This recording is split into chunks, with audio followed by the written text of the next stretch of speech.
trauma is something that you have to get at its root, and you have to attack it on every front. It's not strictly a mental health situation. It affects all areas. So today, the four keys are essentially my four areas that I focus on when it comes to healing, right? So I call them my four P's. The first one is psychology. So obviously that means mental health. Mental health is an area that has to have some sort of intervention, active healing, active strategies, and which means you have to do work on your thoughts. Your thoughts are what precede your actions, and they precede your emotional states. So if let's say your issue is depression that keeps coming up and it keeps getting triggered, right? So if depression is the issue, that's an emotional response to a certain set of thinking, a certain group of thoughts that keep coming up, right? So the work has to be in the realm of changing the thoughts so that the emotions change, the reactions change, etc.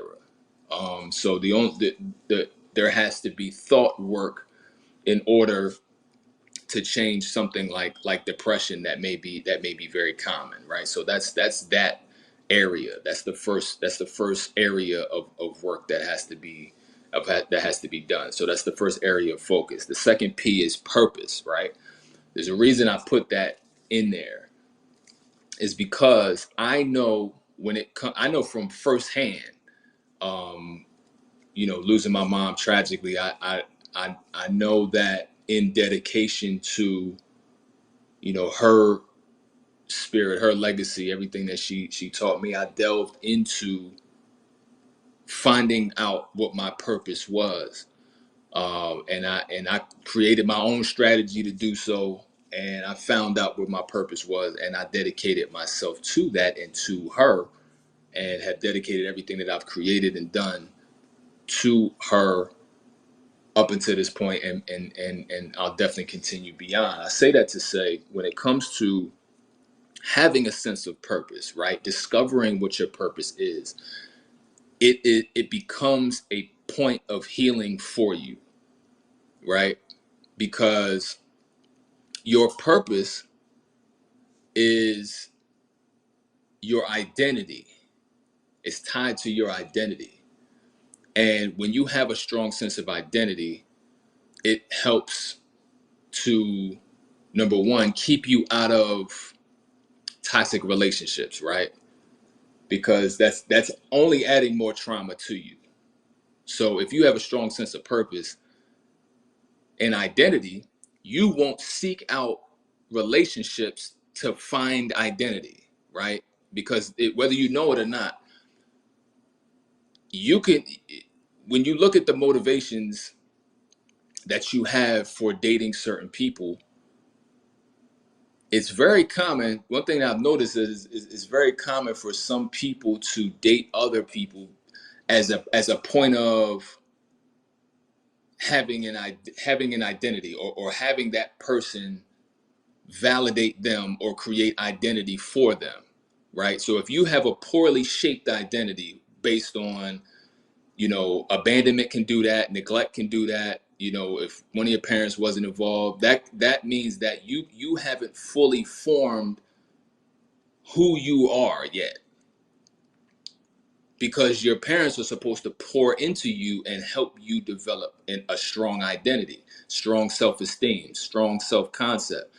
But if they're not around, then your identity is poorly formed. And when it comes time to have romantic relationships, what's going to happen is you're gonna try to connect with people who give you identity, but that makes you who they want you to be.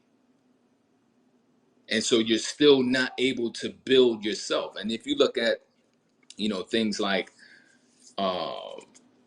rescuer mentality, people pleasing, different things like that. The sense of identity comes from helping this other person or following this other person's agenda and how they view you, right? Whereas when you solidify your purpose and discover your purpose in life, that creates self-esteem, that creates confidence, that creates strength, and that creates something to protect your energy against anybody, platonic or romantic, that would come in and try to sway that or try to move that. If you have a strong sense of purpose and you date somebody and they want you to not be involved in this thing that you're passionate about, or they try to sabotage it, or you date somebody who is in competition with you, and or it tries to shame you for what it is, you're gonna be able to drop this person immediately, because they are a threat to your purpose, which essentially is a threat to you, because it's who you are and your identity, right? And it's also important because it's a safe place to release your emotions, right? So if you study defense mechanisms, a lot of times mechanisms get a bad rap because they most of them seem to be negative, but there are some what are called mature defenses, or ones that are positive. And one of the positive defense mechanisms is called sublimation. That's basically what that basically means is, if you take an artist, let's say you're an artist and you go through a bad breakup, but you do a painting or you create music or a sculpture, and that helps you to release that emotion. That's a safe space, unjudging space for you to use your pain to build something, right? And it's a conduit, it's a channel. And that's something that your purpose can give you. So if you have it, definitely spend more time pursuing it and spend more time delving into it. And if you don't have it, be sure to tune in, tonight, and register for my webinar up above in the Jumbotron. It's a free event, and we'll be talking about how to discover it, right? Because that's important too. And again, a lot of the things I'm going to be teaching you are things that basically I were from trial and error, just for me trying to overcome, certain traumatic events. You know what I'm saying? So it's something I got down to a science, as far as finding your purpose and utilizing the aspects of you to solidify what you're here for, what you were born for. Because I believe all of the ingredients are in the timeline. I know some of you, have gone through some tough things, and maybe you ask God, anybody around you, why did that happen to me? Right? Why did I have to deal with this? Why was I chosen for this? And I believe that your purpose is connected to all the events in your timeline, and there's the good and the bad were designed to put you in a certain space to be able to hopefully make a difference. And so it would be my pleasure to help you navigate that. So the third P stands for partnerships, right? So this is any human relationships, right? If you're going to release trauma, if you're going to overcome trauma, there has to be work done on your relationships, right? Your choosing factor, how you choose and how you enforce and develop and identify boundaries.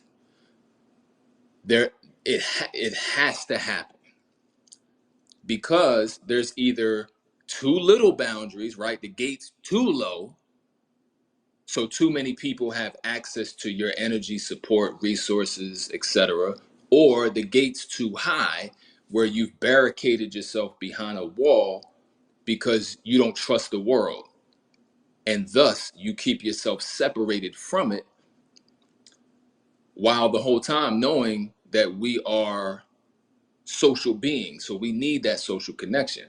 But walling yourself off, these are both extremes, and that's one thing you're gonna hear me say when I talk about trauma, is that trauma is fear and imbalance and extremes.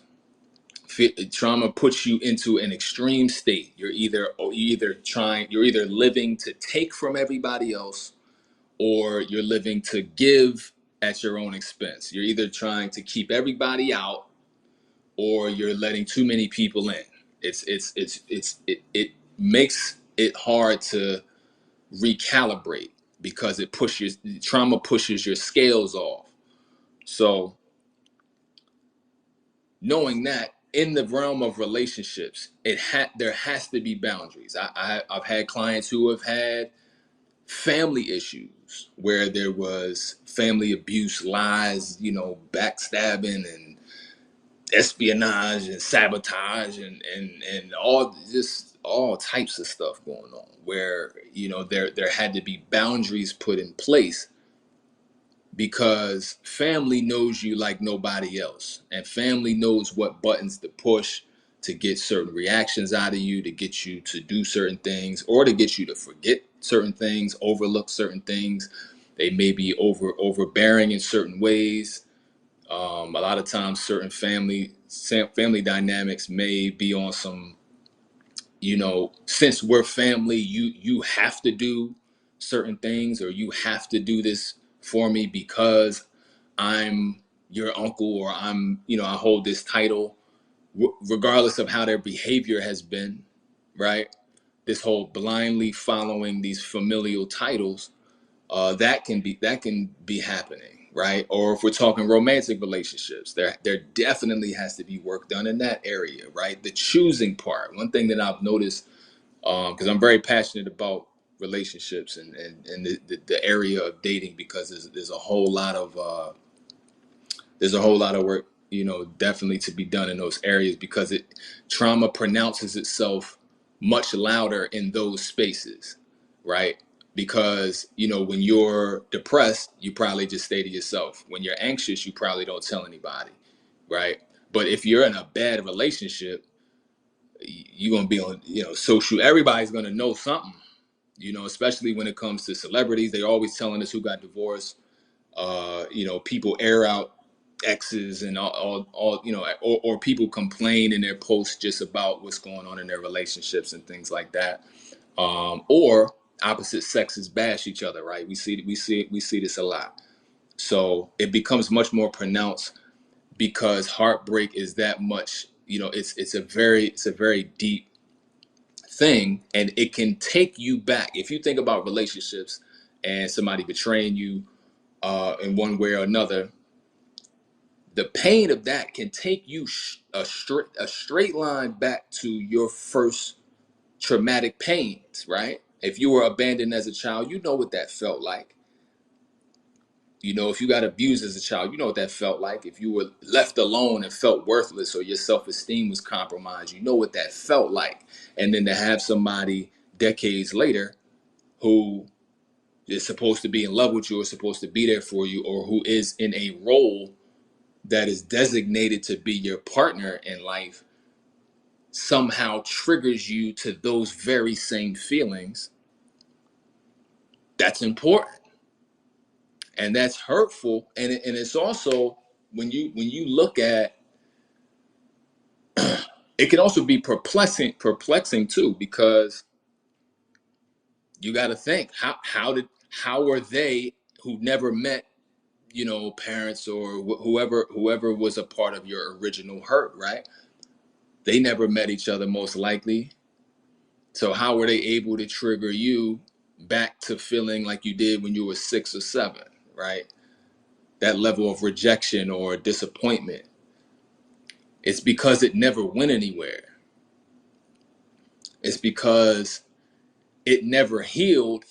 You just formed your personality around the pain. You just basically grew up, and that trauma, or that nerve that gets triggered, never was sealed up, right? And when I say sealed up, and we're talking releasing trauma right now, when I say sealed up, that doesn't mean to become a numb individual and to be a painless individual where you don't experience pain. But what I do mean is, sealing up the wound and healing that wound, putting yourself in a position where, one, you're not so connected to somebody romantically that you completely lose yourself in them and their actions.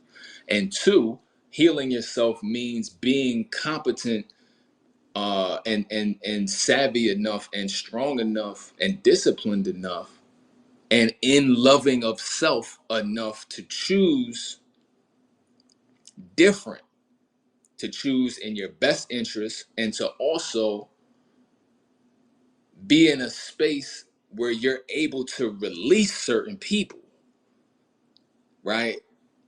Because in a moment where you may feel that you need that romantic companionship, but to This space was downloaded via spacesdown.com. Visit to download your spaces today. still be able to toss that fish back in the pond, that's true healing. That shows that you're on your way right there.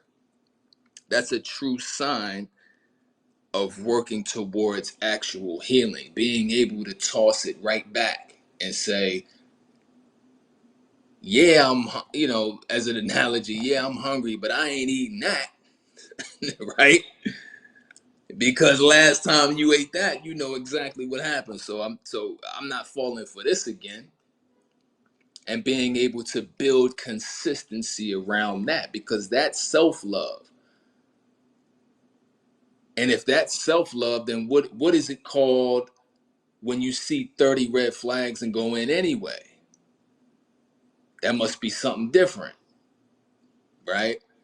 And again, we've all been there because that's the cycle. If it was easy, we would never have anything to talk about as far as, what we were working to overcome or things that have pained us in the past.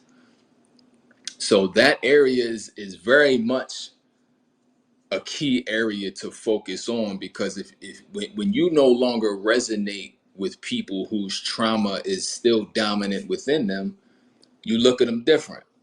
The viewpoint is different. You don't it's not a elitist thing or you're better than them, but you don't attach yourself in that way because that's not where you are. You've worked to release that amount of trauma from you, and you're continuing to do so. And as you do that, the people that resonate with you change.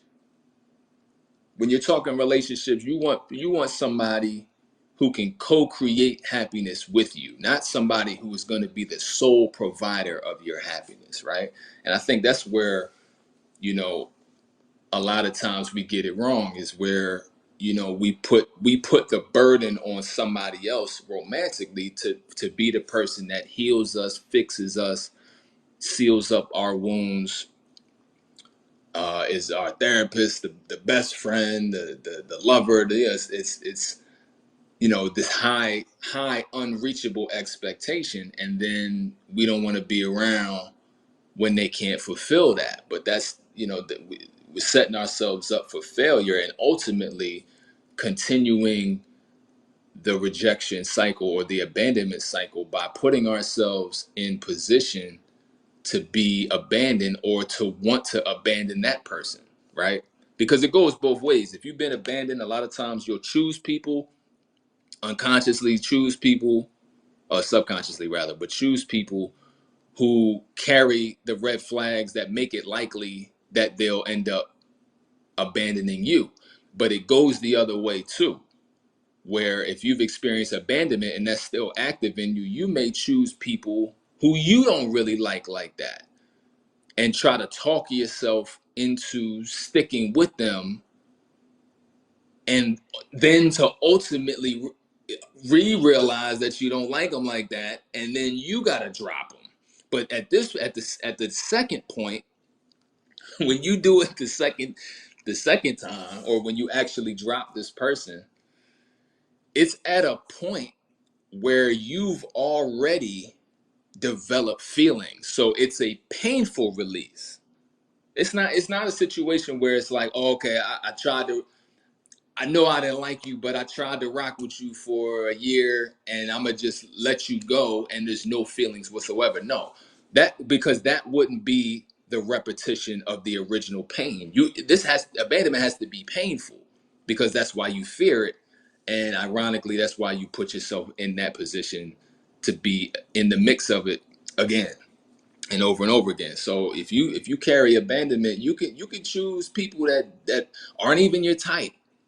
Maybe something, yeah, yeah. Put 100 in there. Anybody where you've chosen somebody who's not even your type, but something told you go ahead, and you went ahead with it, and you ended up having to split from the person, but it hurt to do it because now you've developed those feelings, right? But your intuition won't let you go forward.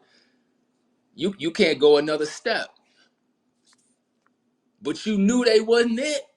You knew they wasn't it, but you went anyway, right? And the problem is, or I'll say this, what makes another reason that makes me so consistent with you know coming here every week and just trying to kick this healing game out is because I want to save y'all time too.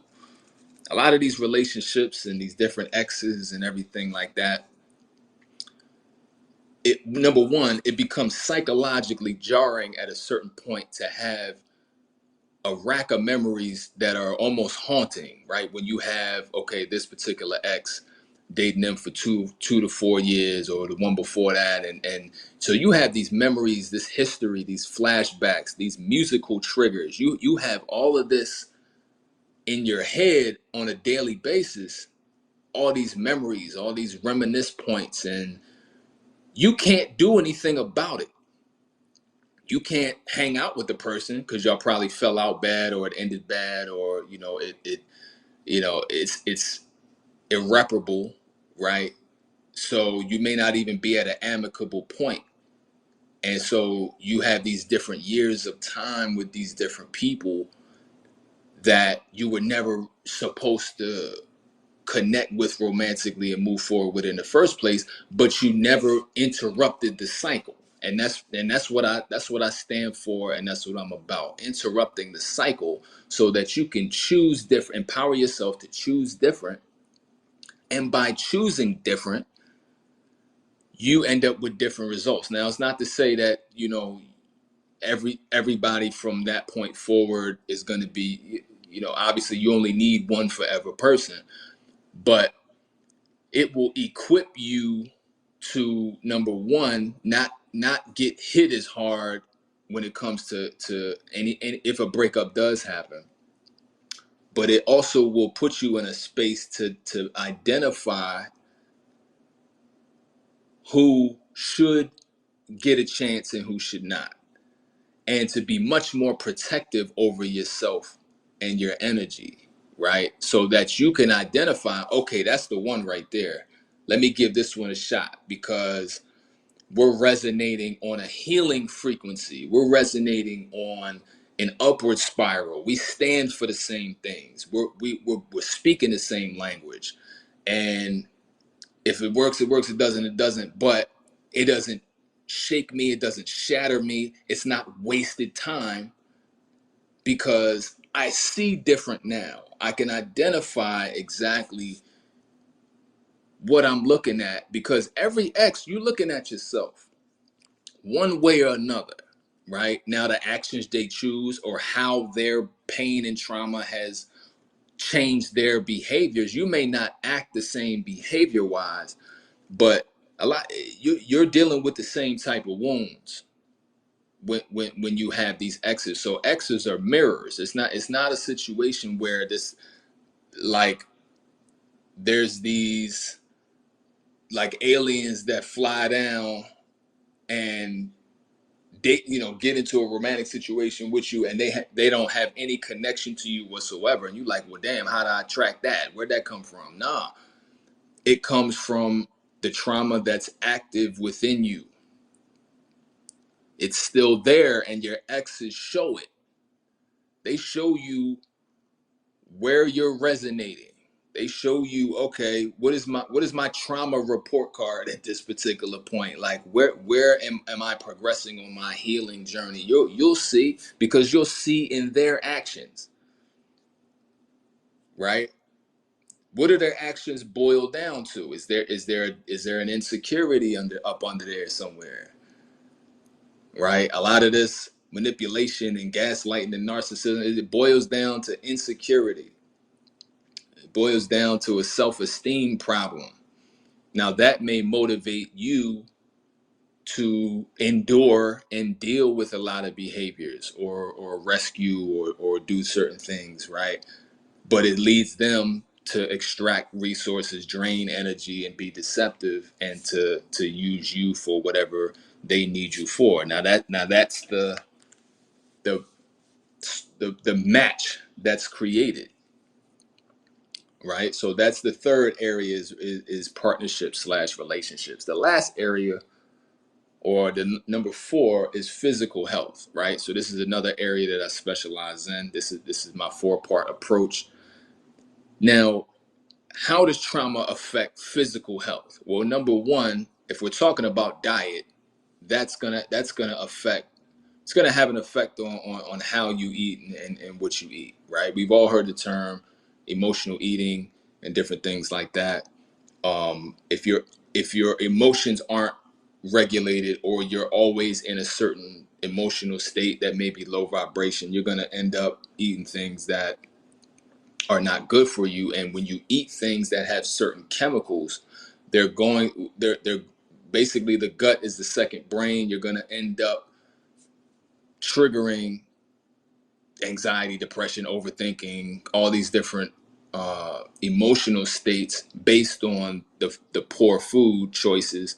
Then you're going to feel self-esteem issues and defeat based on the fact that you can't be disciplined, and that's going to further the depression. And then you're going to be in a cycle there, right? So that creates a whole different cycle. And also, if you're eating to cope with certain feelings, right? And so exercise is another thing. When we're talking physical health, exercise often suffers, and there's usually some inconsistency there, if trauma is present. Let's see, sleep, man.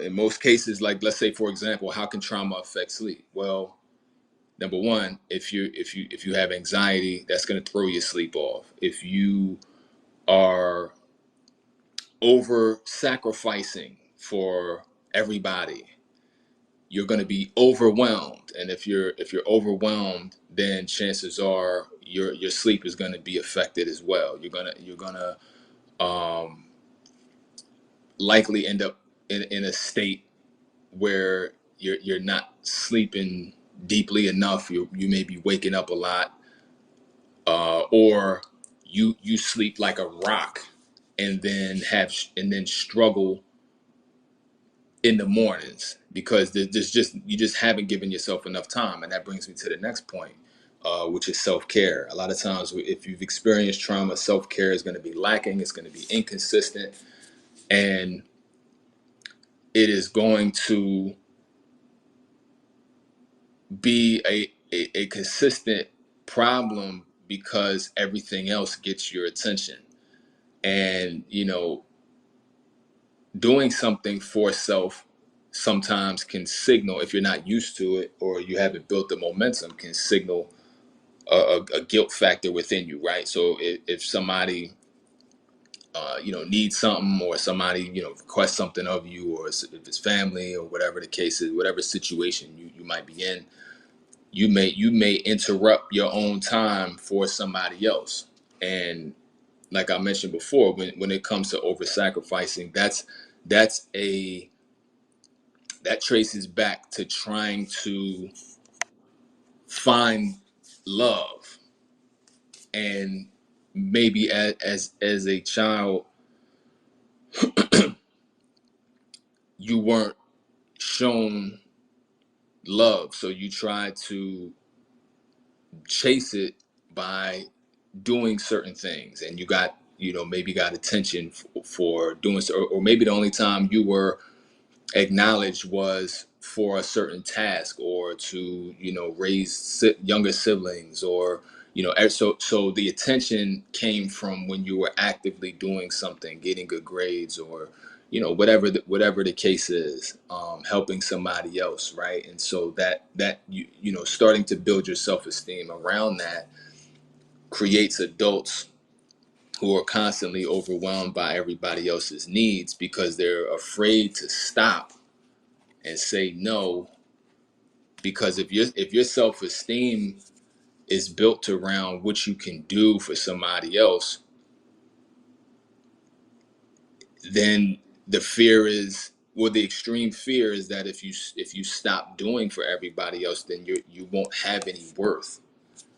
You won't have any self-worth, and in your own eyes and in the eyes of those people who you're no longer able to help in the way that they need it, right? So like I said, trauma creates extremes. If you miss one thing, if you were helping a family member, and then like one every week, and then one week you couldn't do it, that doesn't make you a bad person, or make you some kind of failure, but you can feel like it, right? So to have to constantly be beholden to a whole bunch of different people, and helping other people succeed, and supporting a whole bunch of different people who may not be, who are 9 times out of 10 not reciprocal with that energy, that puts you in a state of extremes, where, okay, we have to move the needle back to the midpoint, because that's imbalance. And when you're imbalanced, like I said before, trauma is fear and imbalance. When you're imbalanced, you are consistently going to have problems in many different areas. Because and the reason these four P's is my main approach, is because they also interact with each other, right? So for example, let's say you are over sacrificer, right? And you are constantly in a state of exhaustion. That's going to make you vulnerable for a toxic partner, because you have neglected yourself so long. No self-care, no pouring back into yourself. You've neglected yourself and deprioritized yourself so long, that the need for somebody to be, for a certain level of companionship, right, rises to such a high level that it blows your standards right out of the water. How could be? Because the need outweighs the standards, because the self-love wasn't maintained. So you need love from the outside, because it's drained internally. The self-love hasn't been practiced. So if that's the case, if there's no self-love internally, you got to get it elsewhere. And it becomes such a need over time. All these non-reciprocal people around you, right? It becomes such a need over time that it breaks the barrier of basic standards. So then you end up matching with who resonates perfectly with your extreme level of giving, which would be somebody who has an extreme level of taking, an insatiable appetite for taking from somebody else. So that's why the overgiver and the overtaker always match together. You might look at it like that don't make sense, but it makes perfect sense, because it's two extremes, two opposite extremes, usually based on a self-worth, self-esteem, you at the core, there's usually some sort of abandonment, something at the base for both parties, but they adjusted to it differently, right? Just as extreme, but two different ways of being, two different patterns of behavior, right? And it often ends up worse for the giver because the taker exploits this person and often punishes this person. And you know what I'm saying? Because, for a plethora of different reasons. But so I hope this makes sense, right? And feel free to send a request if you have any feedback or any situation you might be going through. This is the basis of how you attack healing, right? You have to understand that these four are a great starting point as far as how to categorize your next steps and how to understand and really be able to rate how you're doing in these different areas. And so you can see where trauma has done its worst, right? Because you also want to see where your strengths are. So, okay, so out of all four categories, you might say, well, my mental health is hit hard. And so are my relationships. But, I got some discipline over here in the diet and exercise area. So then it's like, okay, so now you know where your work needs to be focused and how to use your strengths to help your weaknesses. If you have discipline in one area, healing is basically knowledge, knowing what to do, getting the right support, and being disciplined in using the behaviors that are opposite of what you've been used to. And so I guarantee there's strength somewhere within there, but this should help you be able to chart a course. And tonight in my webinar, I'm going to be talking about a program that I've developed to help you be successful in this area and to guarantee you because I don't play with this. I've surveyed my clients. I got data. I don't. When it comes to trauma, I don't play around with that. I go when it. I go straight to the specifics on what needs to be done, and I like to do it in a fun way. So this is definitely something that I've created that I think is really gonna take all of us to the next level if we're willing to do so. If we are of the mindset to be ready to make changes.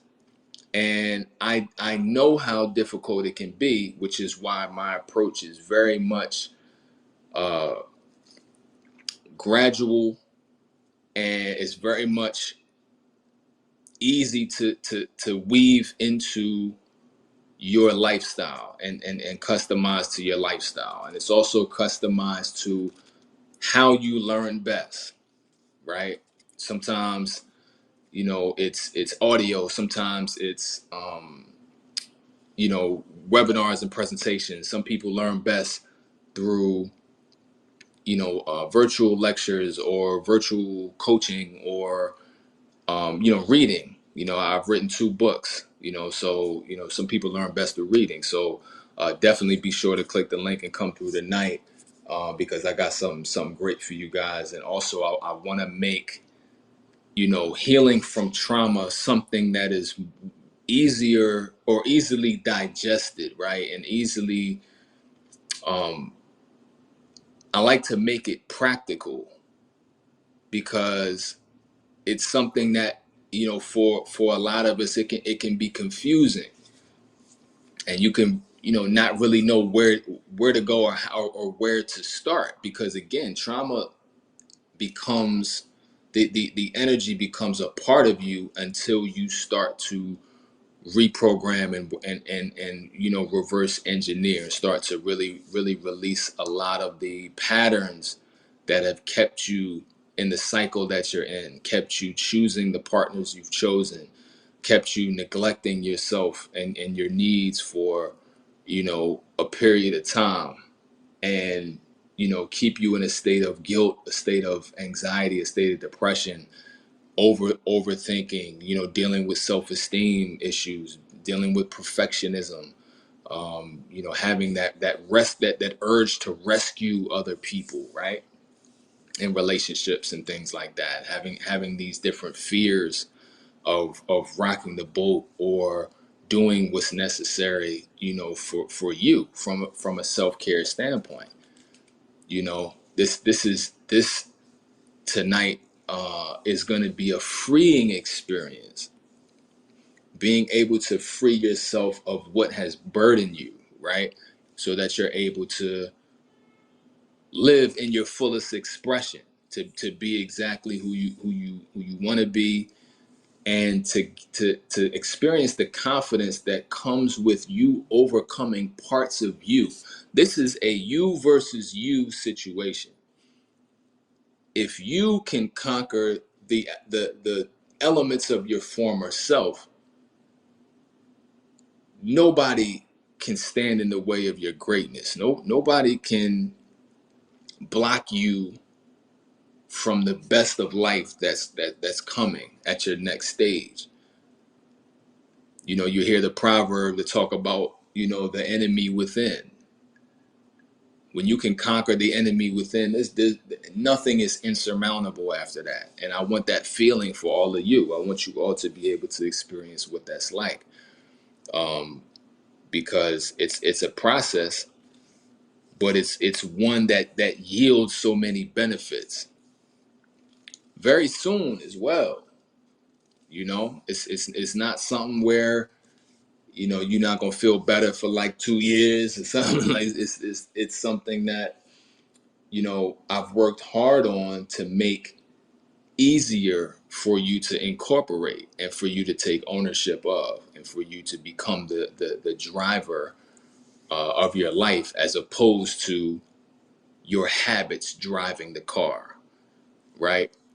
Because you all deserve to feel what it's like to be happy, what it's like to be at peace, what it's like to enjoy the present and every moment within it, every sign, every synchronicity, every connection, every breath of it, right?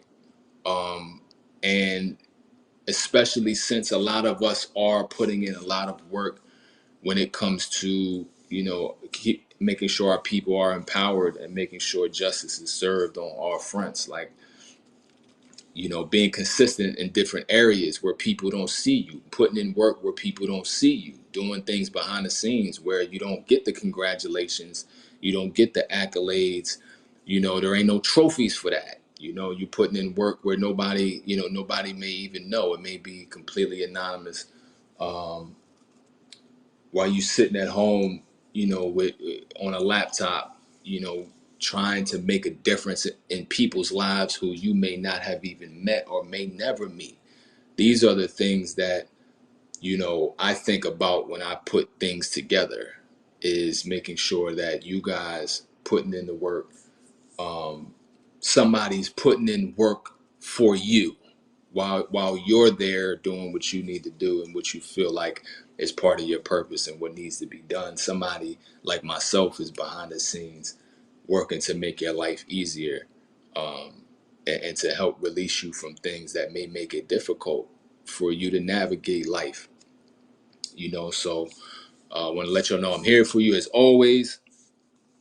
And later on, 7 p.m. Eastern time, we're gonna jump this webinar off. I want to make sure all of you guys register and be a part of it. Just click the link above. You can pop in, and let's talk healing. Let's talk the journey, how to take the next. What's the next step, right? What's the next step? We're gonna talk all of that tonight.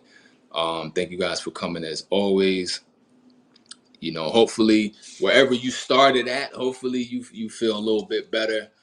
this week, and you continue on to do great things and be great to yourself. That's one thing. If I don't see you later, make sure that you don't forget about yourself and forget to pour into yourself, because that's one thing that you definitely want to make a habit of. So I'll see you guys 7 p.m.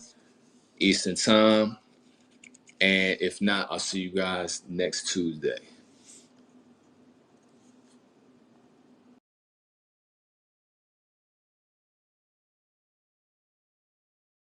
This space was downloaded via spacesdown.com. Visit to download your spaces today.